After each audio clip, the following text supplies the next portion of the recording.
Hello, everyone. I'm Phoenixtremayne. Today, I'm going to be giving you spoilers for your favorite soap. But first, if you haven't done so, please take a minute to subscribe. If you have subscribed, thank you very much. I do appreciate it. Please hit that like button so YouTube knows a good channel for soap fans. And we have a membership where you get early access to videos, exclusive videos. We do our lives on Fridays. I try to communicate all through the week any soap news or any news in general that's coming up that I think would be important for the members. And you get this shout out in the spoiler videos for the week. So we're going to go ahead and thank Michael Pryor, Arianinos, Gwen Marie, Merlin, Finnery, Ricardo, Sim Slims, Cheryl Beecher, Jay Ponza, Sandra Crawford, Janet Loftus, Chalkmint 33, Phyllis Pearson, Denise M., Roger Smith, Kiki Landry, GH Fan, the NJ Tribe Fan, Deborah Velasquez, Heather Kite, Ramona Newsom, Josh Hurst, Debbie Troutman, Shannon Clark, Kelly Banks, DLC, CC. That's two different people. Mim J. Honnold, Kim Price, Susanna, Omar. I'm not doing it last name this weekend. I will not butcher your last name, Susanna, this week. Omar, Matasha Merle Jones, Red Butterfly 50 Hours, Lisa Knapp, and Apple Chick. Thank you all for being part of the membership. And now I'm going to go on ahead and give you your spoilers for your favorite show. Now we're going to talk about Young and the Restless, and to me, the most boring soap of all four soaps. But let's go on ahead and talk about Monday, January 23rd. Victor seizes an opportunity. Diane puts on the brakes with Jack, and Nikki uncovers Diane's latest scheme. Tuesday, Phyllis makes a promise to Daniel. Billy and Chelsea discuss their future, and Devon and Lily struggle to find common ground. Then we have on Wednesday, this is the big day for Lauren, who they don't have a storyline for. The Young and the Restless celebrates 40 years of Tracy Bergman as Lauren Finmore. It's been 40 years since we first met Lauren Finmore on The Young and the Restless. Through the years, fans have enjoyed watching Lauren's turbulent love life and epic rivalries while making her mark as one of the show's leading ladies. Returning for the celebration is Zach Tinker as Finmore Baldwin, Judith Chapman as Gloria, Greg Rickard as Kevin.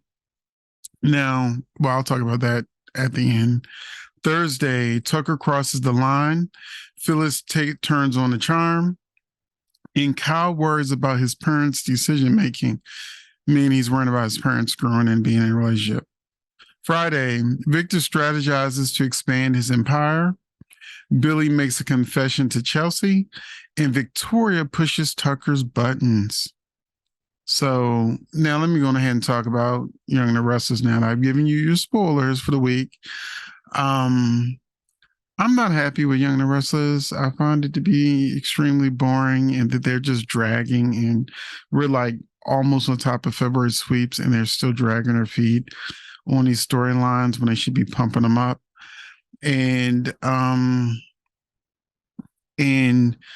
always think it's really fan baiting when they take a character like Lauren that they don't use. She shows up like once a month at Society, maybe with Michael, and nothing ever really comes of it. And it's sort of like fan baiting to bring back old fans.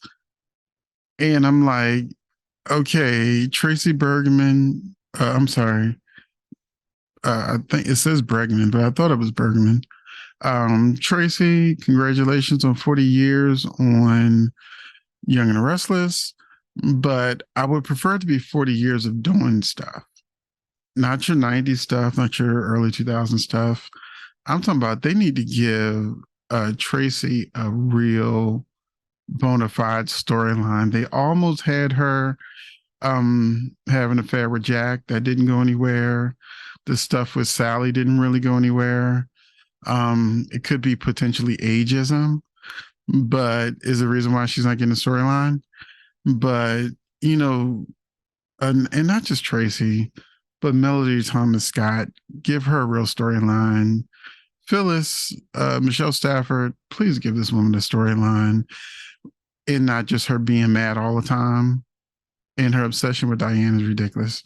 Diane has not done anything to Phyllis since she's come back to town. Nothing. Uh, and that's because Young and the Restless seems to write villains that do nothing. You know, the Loch Ness Monster, Ashland Locke. That was a whole bunch of nothing. And now we got Big Bad Tucker. He hasn't done nothing. He doesn't feel like a villain. He feels like a sad character. I feel like he's going to announce to Devon that he has cancer or something. That's why he's trying to make amends and want to be father and son because he's dying or something.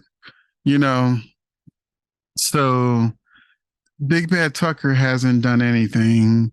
Audra really hasn't done anything but flirt. And now we have what's his name? Jeremy, whatever his name is. Stark. Jeremy Stark. All he did was sit around and drink coffee. Even Big Bad Victor isn't, I mean, now he's finally doing something, trying to get Adam out of Jabot so that he can abuse him over at Newman. But Young the Restless has a problem with not having fun villains to make things interesting. The worth of a hero is really the challenges he has, especially when it comes to villains. So the good guys aren't really doing anything. Chance sits around looking stupid, and letting everybody get away with crimes. but you can tell me in the comment section if you agree. Young and the Restless has a huge villain problem that they don't know how to write them. The writers just aren't writing the villains correctly. So that's it for this Young and the Restless spoiler video, and I will see you in the next one. Thanks for watching.